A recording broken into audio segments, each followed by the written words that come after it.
કે કોઈ પણ ગાય હોય ને તો એ જ્યાં સુધી દોવા દે ને ત્યાં સુધી એના વાછરડું એને ભલે એ ધવરાવે કે ન ધવરાવે એ વાત અલગ છે, પણ એને જોઈએ ખરા, જોઈએ એના વગર ના ચાલે, એના વગર ચાલે નહીં. એટલે એક તો એને વાછરડાને મોટું કરવું પડે કે નહીં, એટલે એને મોટું કરવા માટે એને દૂધ પાવું પડે. એટલે માની લો કે કોઈ ગાય તમારી ગાય સારી જ છે, એ 8 કે 9 લીટર દૂધ કરે છે, પણ માની લો કે 9 લીટર કે 8 લીટર, એક તો છે ને એ બહુ દૂધ બહુ સારી ગાય ના ખરીદી શકે, પેલો પ્રશ્ન તો એ. પછી બહુ સારી ન ગાય ખરીદે ને ખાલી દૂધ ઉપર જાય એટલે એનું વાછરડું એ સારું ના આવે.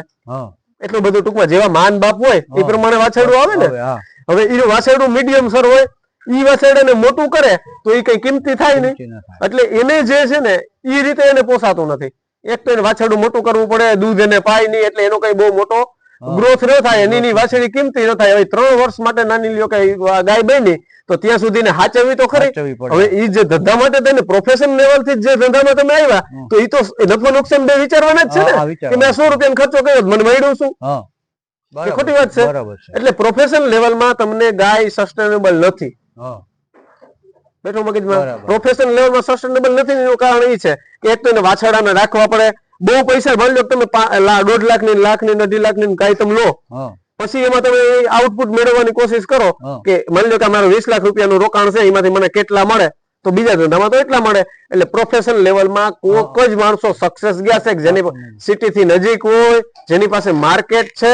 અને હા, ખાલી ગાયનો બધેને જરૂરિયાત છે, પણ ગાય ઉપરથી ગાયના દૂધની તાકાત લેવું નથી. કોઈ ગાય ધારું કે ગોતતા આવે, કોઈ દૂધ ગોતતા, કેમ કે એ તો રિયલ નહીં. અત્યારે માની લો જુનાગઢમાં કોઈ ગાય દૂધની જરૂરિયાત હોય તો હું અહીંથી પહોંચાડવું મારી માટે અઘરું હોય. એટલે એ બે વચ્ચેનો મનમેળ ઓછો થાય. ઘી ની વાત કરી હાલો, તો ઘીમાં પણ એવું છે, માણસોને વિશ્વાસ કરવો અત્યારે થોડોક અઘરો થઈ ગયો. વિશ્વાસ નથી કરતા. માણસ જેને જરૂરિયાત છે ને એને આપણી પાસેથી લેવું છે, આપણી પાસે વસ્તુ અમૃત છે, એને અમૃત જોઈએ જ છે, એને કોઈ પણ પૈસા કરવા તૈયાર છે. માની લો કે એક માણસ ને 2000 નું ઘી વેચાય ને, જે માણસ ને એને 5000 નું વેચાય, 2000 નું કિલો જે ઘી વેચી શકે ને એ જે ખરીદે ને માણસો 2000 નું કિલો, એ 5000 ખરીદવા માટે પણ કેપેબલ હોય. બેઠું મગજમાં તમને, પણ એને વિશ્વાસ કેમ કરવો, એને 5 મુગા નથી પડતા, નથી 100% ની વાત છે. એટલે એક એ તકલીફ છે. એટલે તમે કઈ પ્રોફેશનલ લેવલ ઉપર ખાલી કરતા હો ને, હા વેચાય છે, આપડે બધાનું ક્રેડિટ ઉપર જાય, પણ એમાં હે ને આપણી ક્રેડિટ ભાગ ભજવતી હોય ને, આપણા વિશ્વાસ મારા લીધે માની લો કે મારું ઘી વેચાય છે, એમાં નહીં કે ખાલી ગાય ને લીધે વેચાય. બેઠું મગજમાં. એટલે આમાં બધી વસ્તુઓ એવી છે એમ. પછી ત્રીજો પ્રશ્ન આવ્યો ખેડૂતો માટે. હવે આપણે ખેડૂતની વાત કરીએ તો ખેડૂતોને ગાય રાખવી પોસાય. સૌથી સારામાં સારો વિકલ્પ હોય તો ખેડૂતો. શા માટે ખેડૂતો ખબર? કે માની લ્યો કે કોઈ પણ સારી નસલની ગાય લાવ્યા, એક જ વખત ખર્ચો કર્યો, સારી 1 લાખ 1.5 લાખની 50,000 ની ગાયમાં પાછું એવું છે રમેશભાઈ, કિંમતમાં એનો કોઈ માપ નથી. તમને સારામાં સારી ગાય 20-25,000 થી 50,000 માં મળી જાય, અને 1.5 લાખ રૂપિયા 2 લાખ રૂપિયા ખર્ચવા છતાં પણ હું જેને ભલે તમને દેખાવમાં સારી લાગતી હોય પણ આપણે સારી ન ગણી શકીએ ને એવી ગાય પણ કદાચ 1.5-2-3 લાખમાં વેચાય. એટલે ગાયની કિંમત નું કોઈ નક્કી નથી. એનું કારણ છે ક્યાંથી શરૂ થાય ને ક્યાં પૂરું થાય એનું કોઈ ફિક્સ માપ નથી. પછી માની લો કે સારી ગાય શા માટે સસ્તી મળે, એ પ્રશ્ન તમને થાય ને, સસ્તું આ દુનિયામાં કઈ મળતું નથી. એનું કારણ એ છે કે માની લો કે મારી પાસે અત્યારે 4, 5, 10 ગાયો છે, મારાથી અત્યારે કઈ પહોંચાય એમ નથી, તો ભેંસો હોય કે વિદેશી ગાયો હોય ને તો હું ગમે એને આપી દઉં. બેઠો મગજમાં ગમે એને હું આપી દઉં એમ. પણ આ ગાયો હું બધેને ન આપું.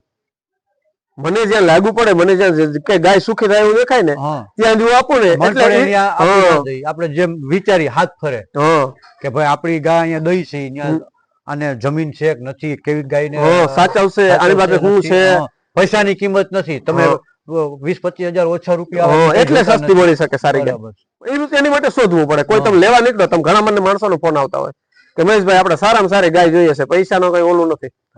એને એમ થતું હોય કે 25-50,000 કે લાખ રૂપિયા એટલે કઈ મોટી રકમ કહેવાય. ગીર ગાયમાં 2 લાખ રૂપિયા નાની રકમ ગણાય. મારી પાસે એક ગાય હતી, મને 20-30,000 માં આવી હતી, બરોબર. મેં એક ખડેલી આપી હતી, સામે ગાય આવી હતી, પણ ઈ ગાયની કિંમત ભાઈ એવું કહ્યું કે મને મારા લાખ રૂપિયા લેવા તો કદાચ હું ના ખરીદું, પણ હું અહીં લાવ્યા પછી મને કોઈ એમ કે 1.5 લાખ રૂપિયા આપી દઉં તો એ હું ના આપું. એ ગાય તો ડેવલપ પામી ગઈ. એના અત્યારે મારી પાસે 2 વંશજો છે, 2 એક વાછડો વાછડી છે, એક આ બીજી આ વાછડી છે, બરોબર. પણ એ ગાય ટૂંકમાં આવું હોય ગાયમાં એમ, એની કોઈ કિંમત નો માપ નથી. એટલે એક તો છે ને મીડિયમ ખેડૂત છે ને એને ઘણું બધું થોડુંક અંશે નોલેજ પણ હોય. એ રાખતા હોય ને ગાયો ને ભેંસો એટલે 50%, 60%, 70% એની પાસે નોલેજ હોય. પછી બીજા નંબરમાં ઈ માની લો 50,000 લાખ રૂપિયા ખર્ચવો હોય તો ખર્ચી શકે ખરા. પછી બીજા નંબરમાં એમાં એ સારી રીતે બ્રીડિંગ કરી શકે, કોઈનું સારું બીજદાન મુકાવી શકે, અથવા આજુબાજુમાં સારી ગૌશાળાઓ હોય અને પોતે વ્યવસ્થિત રીતે રાખતા હોય. મારા જેવા કોઈ ગૌપાલક હોય, માની લો મારા ત્યાં નંદી હોય અને મારા ત્યાં કોઈ ગાય લઈને આવે તો ભલે 2-4 હજાર કે 1000 રૂપિયા કહીને કોઈ ખોળની ગુળ કે જેવી સિસ્ટમ હાલતી હોય એવી રીતે કોઈ માથે તો રાખે નહીં. ખેડૂત સારો નંદી હોય તો એને આપવું પોસાય તો એને આપી દઈએ અને ત્યાં સારા નંદીથી એમને ફેરવે તો સારી વાછડી આવે કે સારો વાછડો આવે તો એમને એનો વાછડો કદાચ ચાલો એની પેડિગ્રી બહુ ધ્યાન ના દે તો ના વેચાય, પણ એની વાછડી તો ન જ રખડે. પેલો પ્રશ્ન એ તો એક તો એને જો વાછડાનો પ્રશ્ન 70% સોલ્વ થઈ ગયો ને, 50%, 70% સોલ્વ થયો. અત્યારે તો સેક્સીમન પણ આવવા માંડ્યા, એમાં પણ સારા નંદીઓ અત્યારે બધા એસએજી ના સારા નંદીઓ આવવા માંડ્યા સેક્સીમન, બરોબર. પછી બીજો પ્રશ્ન કે જે ખાય છે નવડાવે છે ને એ પોતાના ઘરનું હોય. આપણે ખેતી હોય એટલે ઘરનો ખોરાક હોય ને, ખોરાક ઘરનો હોય. પછી એમને કામ જ સવાર સાંજ ના આ તેન કરવું પડતું હોય. ઓલરેડી ખેતી ઘણા બધા રહેતા હોય એટલે ત્યાં એ કરી શકે પણ ખરા. એની માટે એને માણસો કોઈ રાખવા ન પડે, પોતે હોય એટલે કરી શકે. પછી બીજા નંબરમાં કે એમની એમાંની જો ખાય ને એટલે ખાતર થાય, પોદરા થાય.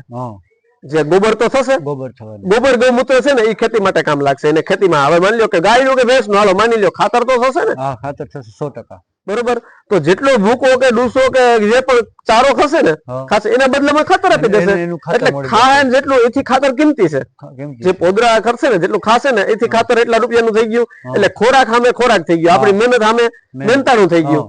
અને એક ગાય માંથી માની લ્યો 2-3 ગાય થાય, 2-3 વર્ષે, 4 વર્ષે, 5 વર્ષે, તો એની 3 કે 4 સારી નસલની એની પાસે ગાયો તો થઈ.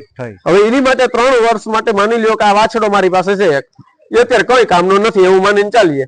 એક આ વાછડાનો વિકાસ નથી થયો એટલે એ આપણી માટે કઈ કામનો નથી, બરોબર. બાકી બધા આપણી પાસે લાઈન ના છે.